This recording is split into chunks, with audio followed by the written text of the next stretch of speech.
Hi, the first most important skill any tradesman can have is learning how to read a ruler or learning how to read the markings of a tape measure. This is a typical 30-foot tape measure. It's retractable and it locks with this locking mechanism here, and it will show how many inches your work is measured at, and we're going to learn how to read the markings in between. These black markings will describe the inches, and the red ones, every 16 inches apart, describe how many inches between studs are typically in a building or a home. So we're going to take the example of an inch, and I'm just going to draw a representation of an inch and use markings 0 to 1 inch. So this will represent a typical inch in a school ruler or on a tape measure. Now the first thing we want to do is we want to divide the inch. When we divide the inch, we are chopping it or cutting it in half. So I'm going to make that marking right here to describe the half-inch mark. So between 0 and 1 inch, this would be ½ inch. Now I'm going to divide each of those two segments in half. So a half of a half is a quarter. And I'm going to use a segment here and a segment here, just a little bit shorter than the ½ inch segment. Now you'll see as we go along here that these segments are just getting smaller and smaller, and it's really just as easy as recognizing what segment is your 1/4 inch mark and what segment is your 1/8 inch mark and what segment is your 1/16 inch mark, because they get smaller and smaller as we go along. So I just divided this in quarters. You'll see now we have 3 quarters, and the first quarter is right here.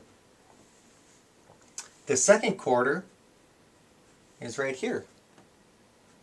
The third quarter is right here, and the fourth quarter is here. So I want you to notice a couple of things. Here we have the second quarter. Well, that's a reducible fraction. What I mean by reducible is that there's an even number in the numerator or on top of the fraction, and there's an even number on the bottom, the denominator. Whenever you see that, you want to reduce that fraction to the smallest irreducible fraction. So 2/4 reduces to 1/2.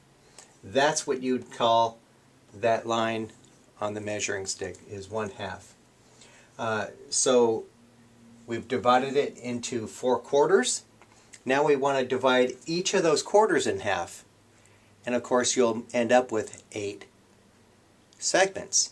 And each of those 8 segments are called 1/8 of an inch. So let's make those. Again, we're going to use a segment just a little shorter than the 1/4 inch. And we're going to call these, now there are 8 segments, and we're going to call the first 1/8 1/8 inch. And the second 1/8 we're going to call 1/4, because that's a reducible fraction. Even on top, even on bottom.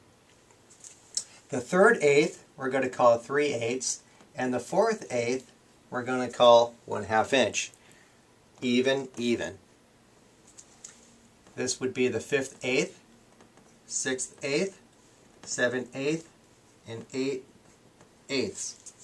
Remember from high school math, any number over itself or on top of itself will equal 1. And that's exactly what you have at the 1 inch mark. So again, we used a shorter segment to describe a 1/4 inch, and even a shorter one to describe an 1/8. Now what will happen if we divide each of these 1/8 marks in half? How many will you end up with now? You'll end up with 16 now. and that's the smallest increment on our tape measure, is 1/16 of an inch. So let's divide these up, making the increment just a little shorter than the eighth.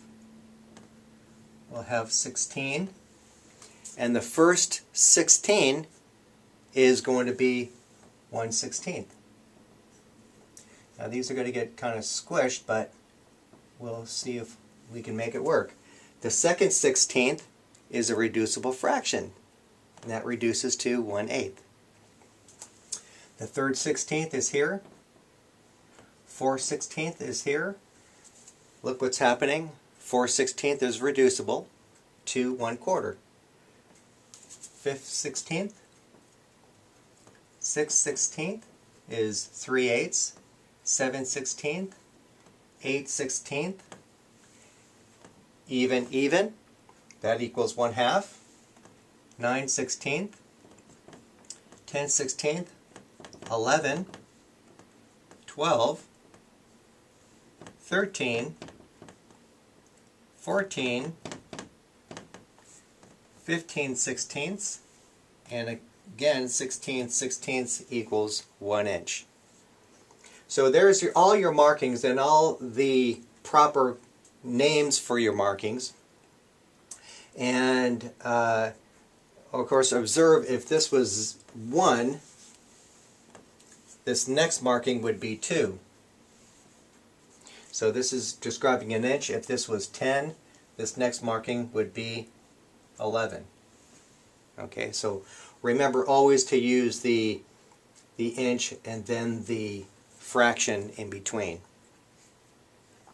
So let's say your work measures to, you have a segment measuring to there. Well, you would want to first recognize what increment it's pointing to. It's pointing to the shortest increment, which is the 16th. Now all you have to know is to find out which 16th is it.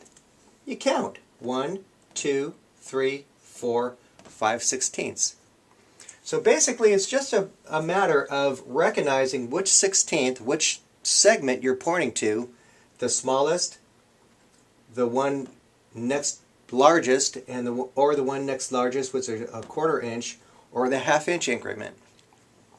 So again, as an example, let's say your work measures to that mark right there.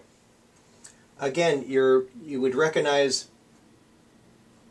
the first thing that you ought to recognize is which increment, which segment is it pointing to? The smallest, next largest, larger, and so forth.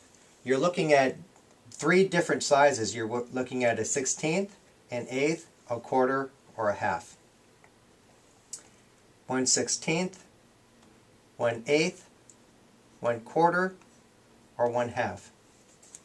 This, again, you're looking at a 16th mark, so which 16th is it? If you don't know any better, you could just count. 1, 2, 3, 4, 5, 6, 7, 8, 9 16ths.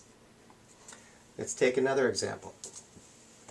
If your line segment is to this point, you're recognizing that the line segment is pointing to a 1/4 of a segment, a line segment that's a 1/4 inch.